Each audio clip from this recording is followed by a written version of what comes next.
Hi, my name is Lauren Chiren and I support professional women to maintain optimal health throughout their adult life. I also partner with employers so that they can create a culture where women feel safe to be able to ask for the help and support that they need throughout their various life stages, from all things menstruation to menopause. Today I want to share 10 top tips to becoming a woman's life stages supportive and savvy employer.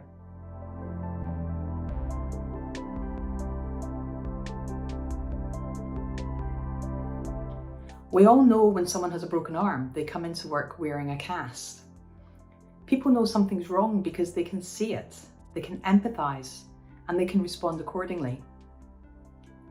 We know, for example, when girls go through puberty that their bodies are changed, that they'll begin menstruation, having periods, that they're going to be experiencing hormonal fluctuations over the course of a month, whatever a month is to them. We know that women are the ones that carry our children. And again, they're going to be the one whose bodies change to accommodate this. Together, individuals and couples may experience fertility issues, miscarriages, or infant loss. But we mustn't lose sight of the fact that it's a woman's body and her hormones that are going through the physical changes, which impact the underlying physiological, psychological, and emotional impacts. Although everyone around her is impacted, it's often overlooked that women's bodies are changing on a day-by-day, week-by-week, and month-by-month basis, all the way through her life, up until we go through menopause. However, until very recently, very few employers have believed that women's health was a topic relevant for discussion in the workplace. As women were working longer and later into life, we're holding increasingly more responsibility in society. It's clear that to create an even playing field for us to thrive, we must have an environment where we feel psychologically safe, a place where we can blend those changes with our work, stop struggling and often suffering in silence, pretending that they're not happening at all. So my 10 top tips for an employer to become life stages supportive and savvy is important. It's not just the right thing to do, but clearly as an employer, these are important through the whole employee life cycle, from job creation through person specification, going to market to recruit, onboarding and training somebody and helping them settle into your business and into their team. There's a significant investment there. So why would we not want to create the ultimate environment where these colleagues can totally flourish? Understanding what's going on in a woman's body, knowing what hormones are at play, can actually ensure that you work with your female talent to boost their performance far beyond that which you may currently have experienced. So being a women's life stages supportive and savvy employer is not just the right thing to do, it impacts your bottom line because it's far more productive and cost effective to support your existing talent pool than to have to go to market where it can cost between 150 and 212% of someone's salary to replace them. That's notwithstanding the loss of skills, knowledge and experience that simply walks out the door. So my number one top tip is simply acknowledging the fact that a woman's hormones goes in cycles and can play a role in boosting their performance. Number two is to recognise what estrogen and progesterone and testosterone actually are all about. These hormones have a significant role in many aspects of a woman's well-being. Working with hormones mean that you can increase performance and productivity. When you recognise that there are times when women are more analytical, reflective, focused or strategic. Number three is to provide education and or support that fits with your culture. Whether this is guidance or policies to raise awareness or training, so that we stop sweeping women's health under the carpet. What we learn in school is scant, and depending on your culture and your background, you may not learn very much at all.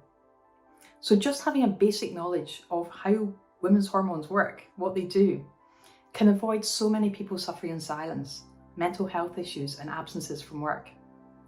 We know, for example, that there's almost 1 million women leaving their jobs due to undisclosed menopause symptoms, let alone the number of days lost to the workplace because women don't feel safe to discuss period issues. 1 in 5 women have severe period pain every month, or live with undiagnosed endometriosis for almost 10 years due to the lack of the right medical intervention. This doesn't include people who experience miscarriage or other conditions. We've become really good at talking about pregnancy, so let's build on this. Tip 4 is providing line management training. Help line managers to recognise and understand what might be happening for their colleagues, to build their confidence and their communication skills, to learn how to create appropriate interventions, signpost, help and support, and follow up with their colleagues to maintain their performance. After all, we know that someone feels cared for and looked after, who feels like they belong, will fundamentally perform better than someone who doesn't. We don't necessarily want to bring the whole person to work every day, but we do want to bring our appropriate version of ourselves to work. Tip 5 is thinking smartly about what flags you have on your HR system. What metrics are you looking at? 2 years ago, when I spoke with organisations about being menopause supportive, I was told that menopause wasn't a flag they could put on their HR system. Lo and behold, COVID came along, and guess what? COVID very quickly became a marker overnight. So it can be done. When these are active markers that we can have in our system, and we can have attendance policies that back up the reasons for absence, we can start to get really honest about what type of time off we need and when we need it. This in turn can allow us to create psychologically safe and allow women to talk, to stop them from suffering in silence for fear of being discriminated against. Too often we always do what we've always done because it's just easier. And it's really now time to change. Top tip number 6 is to think about what reasonable adjustments you can make. These don't necessarily have to carry significant cost impacts, but there are ways that you can ensure your women have an option to make themselves more comfortable at work. Are uniforms layerable and breathable to accommodate the different sizes, shapes and temperatures that women can experience throughout their life? Can you provide access to cool water, natural light, flexible working? Is it possible to have a way to allow someone to carry a change of clothes and somewhere to freshen up if they need to? Heavy periods are a real thing. Being able to accommodate them without embarrassment is really simple and yet really important.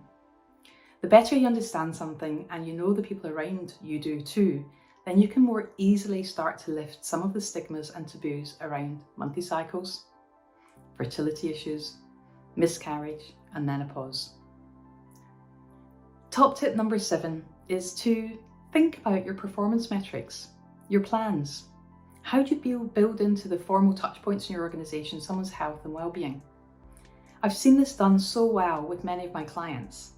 Having this as a structured part of performance review sends a clear message to both the line manager and the colleague that there's a balance to be drawn between what the employer can and will do and provide, and that the employee has a responsibility to bring any concerns to the table so that they can be discussed.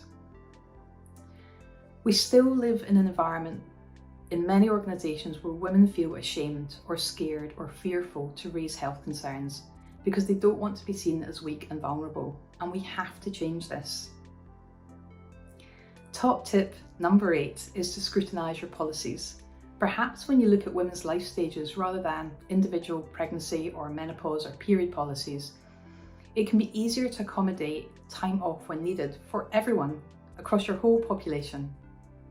Clearly this needs a number of other metrics in place to work successfully, but again, it can be done. Top tip number 9 is to use your networks. Ensure that you cross-fertilise information about women's lives, stages, cycles through all the channels that are available, making it easily accessible and not a file within a folder, within a page that someone doesn't know about on an internet system that no one ever looks at. And top tip number 10, and I would say this, but get in touch with a specialist in this field for a view of where your organisation is in its maturity. Then you can work out how you can best support the women in your business at all stages of their life, and support those managing them and being managed by them too. Thank you for listening. My name is Lauren Chiren, and I support professional women to maintain optimal health throughout their adult life. I also partner with employers so that they can create a culture where women feel safe to be able to ask for the help and the support that they need throughout their various life stages, from all things menstruation to menopause.